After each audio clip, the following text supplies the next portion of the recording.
Oh, I'm thrilled to be. I did not know this was a University of Phoenix alumni event. I am almost an alumni because I had like 3 classes left and I had to stop because of money. And I said I could give you more money, but not the amount you want. And they said, come back later. And that was 15 years ago. But I loved it, and you know, life happens, which is a really good way of saying I quit. But I'm thrilled because it was a great experience, learned a lot, helped me like just move into my career. So, and I love being here. Thank you. Yeah, I know what I look like. I walked up here and you're like, he's from Ohio. I got that. Yeah, I am. I'm a polite Midwestern guy. That's my thing. I'm polite. I'm nice, and frankly, people are trying to make me not polite. People are a little bit much right now. Yeah. I know that I'm in the middle of a midlife crisis, which is really optimistic based on my age and health history. About 10 years late, according to statistics. That's a good math joke. And I realized it when my doctor was younger than me, and I don't like it. And the thing is, he's not like a Doogie Howser. He's like a normal doctor, and I'm just older than him. And no, thank you. Because they're telling me like real radical ideas, like eat healthy, and I'm like, no. I did not know like how much like the food you ate affected like your mood and stuff like that. It's crazy. Like, and they say, hey, be careful with like fad diets. I'm like, I don't know what that is because I'm not cool. But they explain it like a fad diet. They're like, hey, it's stuff like that they repackage and resell. Like right now, keto is very popular. But it used to be called what? Atkins, right? And before that, it was called famine. That's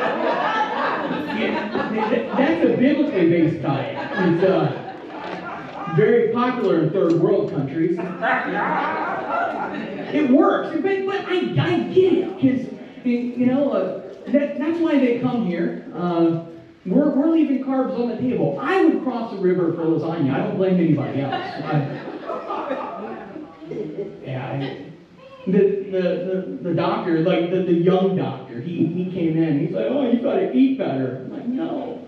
And he's like, he's like, we've got tests we can run. I said, I don't know. And he's like, oh, you've got good insurance. There's a lot of tests we can run. And I didn't know what he was looking for, but I knew where he was willing to look. It was everywhere. And he came back later with results. Yeah, exactly, results. That's the worst thing to get from a doctor. He came in and I looked at it, and it said that I've got low testosterone. And I've got high estrogen. I'm a woman. I said, hey, don't you push your politics on me. This is my body, my choice. And we've got to fix this because my wife is not going to be happy with this. Yeah, exactly. I am married. And it's the normal response. People are like, hey, miracles do happen. But the doctor, I'm like, hey, we've got to fix this woman thing. And I'm like, how do we do this? I got to get it right. And the doctor's like, we can give you injections. I'm like, yeah, I'm like, that's going to hurt. I'm probably going to cry. And he said, we know that's what we're trying to fix. Oh. And I said, no, thank thank you. Hey, I'm a proud woman standing up here. I'm not going to listen to that, okay? We already have to deal with the wage gap. No, thank you. Yeah. Like, man, no, I'm not going to deal. Like, man, so many things are different. Man, I was in a bad mood for years. Yeah, and I didn't know it because I have a bidet. Some of you know what, like a bidet. If you don't know, you attach this thing on your toilet, and it goes, and it cleans you off, and it cheers you up. Yeah, and the thing is, I did not know I was a bidet guy, but I'm happy because you can't have a bad day when you have a bidet.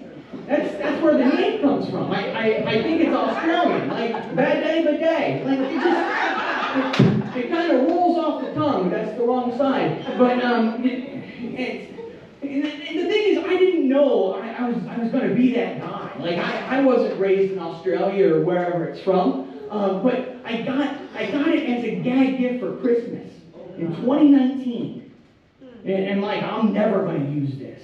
But then something happened. 2020. And I'm like, oh, people are buying toilet paper by the poundful. I'm like, I'm not going to do that. I've got a solution.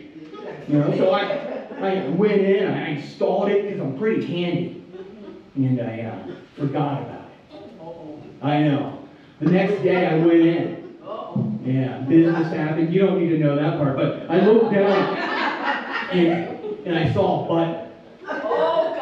I'm like, I'm going to press it. And now, I don't know what a PSI is, okay?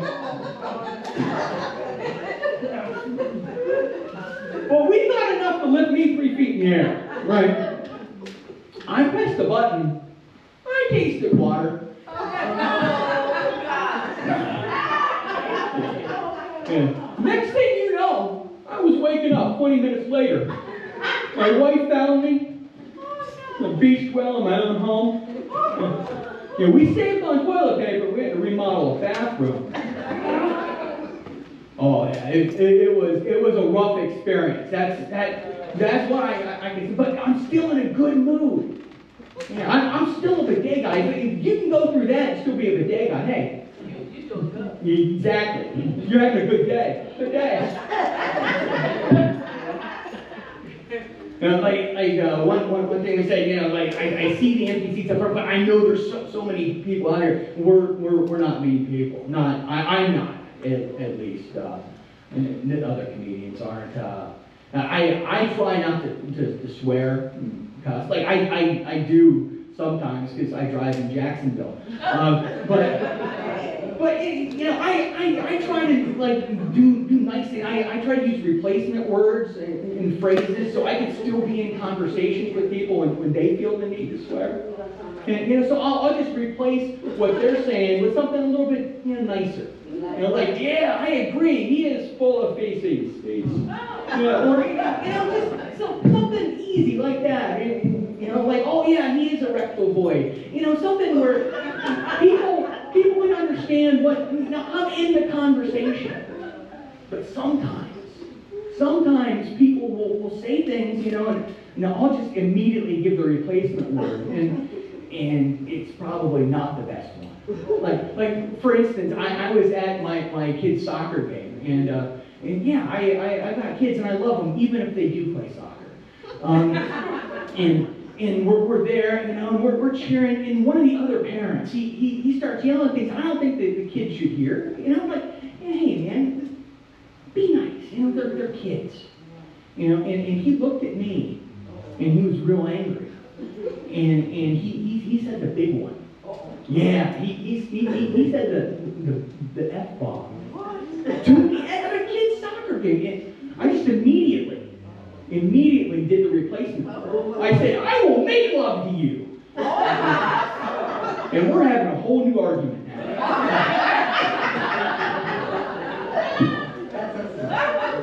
And his name's Brian. We had coffee. I mean, he's a nice guy. Yeah, it is tough being a nice guy. I say that. And and a lot of it's based on how I was brought up. I was brought up in a Christian home, Methodist. If you don't know what that is, it's like being Presbyterian, but people can spell it. And I want that for my family. I have a wonderful wife, kids, and I want my son to feel that, so hey, we talk about church when we go there, hey, we talk, here's the church, here's the steeple thing with your hands that I can't do right, things like, and he sees the cross, a little fire on it, because we're on fire for God, and I knew he was getting the message, he was listening, because when he went to kindergarten, he told his teacher that we go to the church that burns crosses. Yeah, we're Lutheran now. And once you see it, you can't unsee it. And that's, no thank you. That's not what, but it's tough to switch churches when that's what you grew up like, yeah, we can't really do that church anymore. And so I had to go find a new church in Jacksonville. And I'm like, I'm just going to go to one of these little country ones, because it's close to my house. We went out the dirt road and we went to the church shack place, and they were real happy. They were real rambunctious. I heard the singing, and I went in. I'm like, man, these people they're having a blast. It's great. And then the guy started talking, and I didn't understand him. I'm like, oh, this is good. He's got the Spirit. He's talking in tongues. And really, he was just talking without teeth. They were real Southern Baptists. Real Southern. Like their communion was biscuits and gravy. They're Southern Baptists. Yeah. They were having a blast. But yeah, it is tough raising kids like that. I got two older kids, step kids really. I highly recommend step kids because they cost half as much and it's easier to break the lease. They're mine now. At least that's what the bill collector said. It's I love them. I wouldn't do anything differently. They're wonderful. The oldest, she's 23. She's a beautiful, beautiful lady. Just real smart. She's a life coach, and that's the right reaction. Just silence. Because it's a 23-year-old life coach.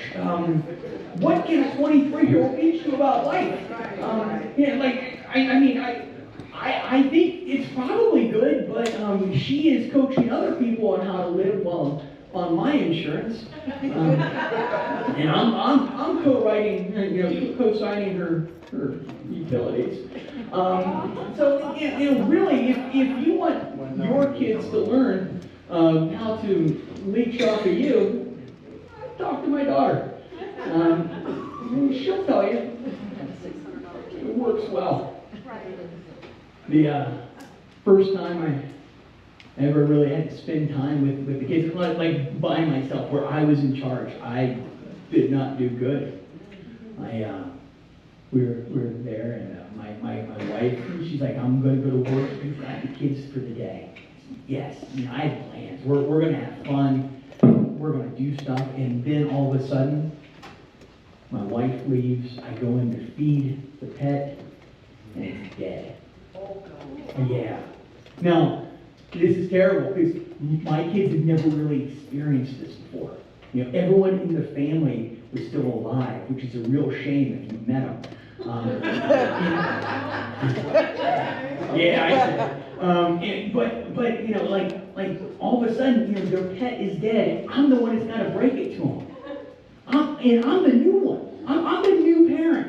This isn't going to go well. I'm trying to panic. How can we push this off? I called the pet store. I'm like, hey, do you have an extra guinea pig? And they're like, no. I'm like, well, can you sew some hamsters together? I don't know where guinea pigs. I don't know how that works.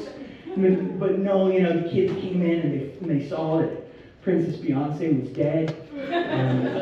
Yay.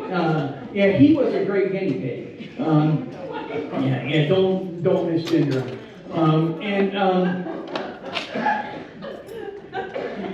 I was thinking, how can we make this at least an okay experience for the kid?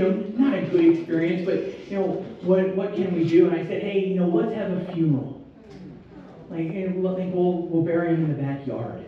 And the kids are like, oh, we don't want to play, on our pet. I'm like, that makes sense.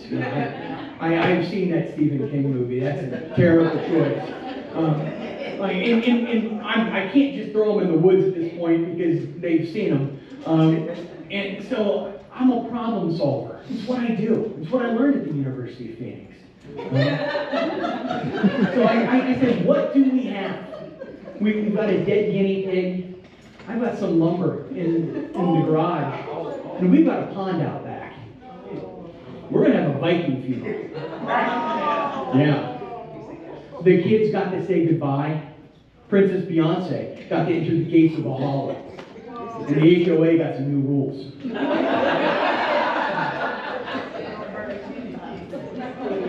And I'm pretty sure there's now a state statute. But I would like to say, that's not where my criminal record came from. But yeah, I did play college football. That's why I have a criminal record. We're in Florida. That's a good joke. All right. And we're just south of Georgia, where it's even better. All right, and we'll skip the football. I should have known the University of Phoenix does not field a team, so it is all right. I bring it up because I like to point out that I used to be athletic. I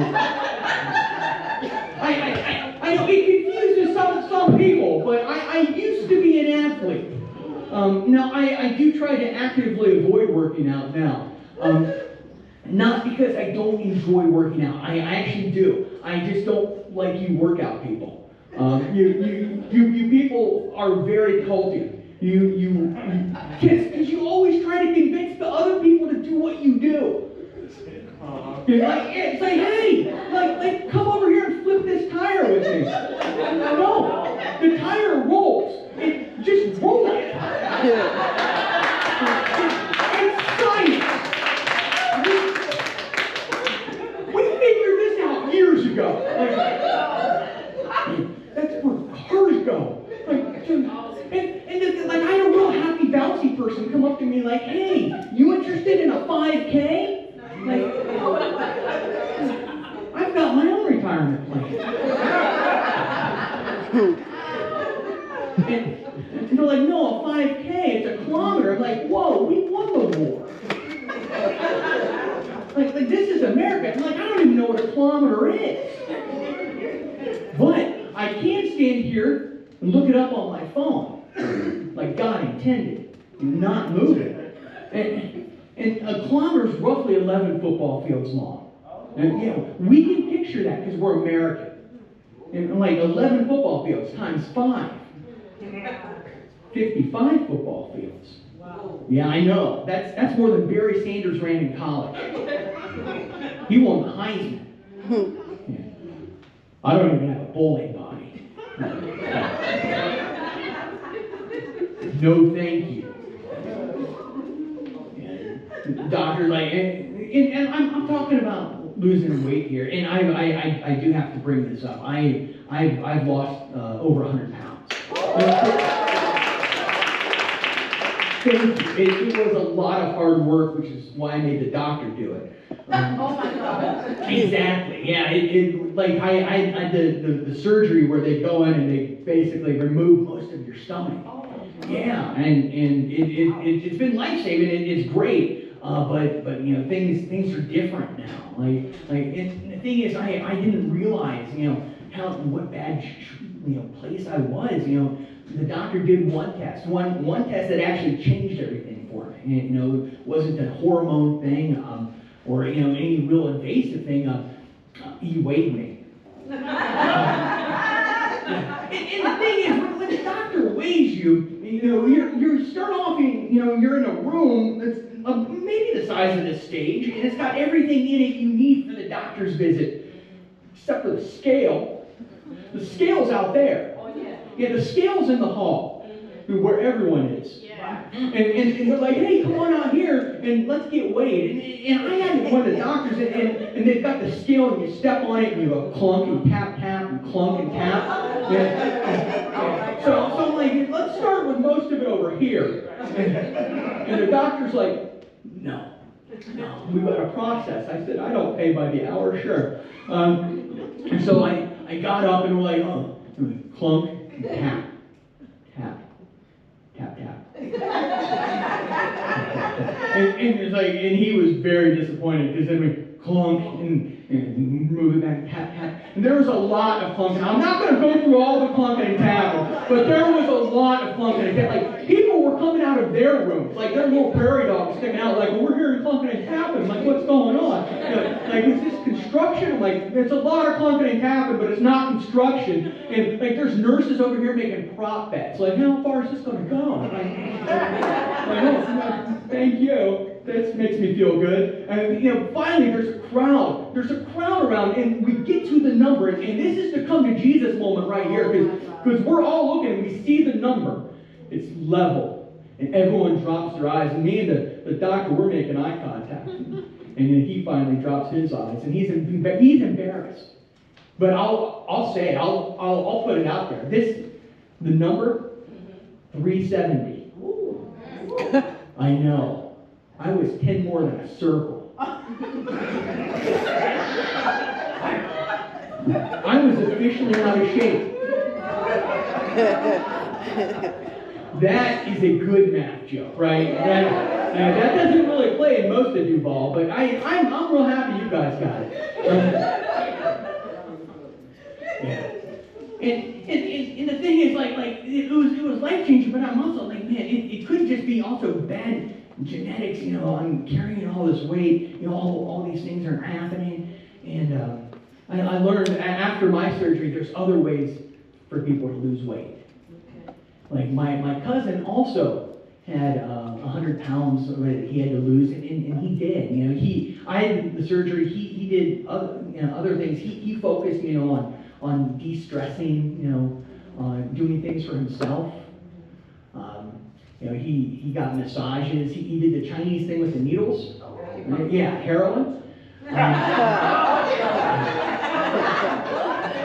Yeah, that peels the weight right off.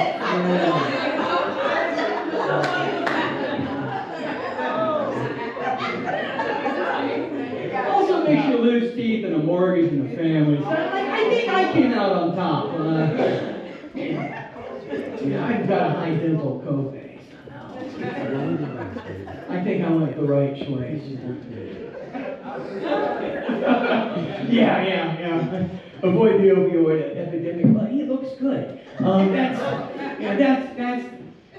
the health. That's the important thing. The health, exactly. Yeah. Hey, go heroin. I didn't turn it off. A little bit worried there. I do have one quick little thing like to bring up. Just end with this. Doctor also gave me other recommendations for weight loss. He's like, hey, there's groups out there that can help you. Groups like Overeaters Anonymous. I went, and you know what? We're not that anonymous. People pretty much pick us out of the crowd. Hey, hi, I'm Bobby. I think everyone knows me. And that's my time, folks. Thank you very much.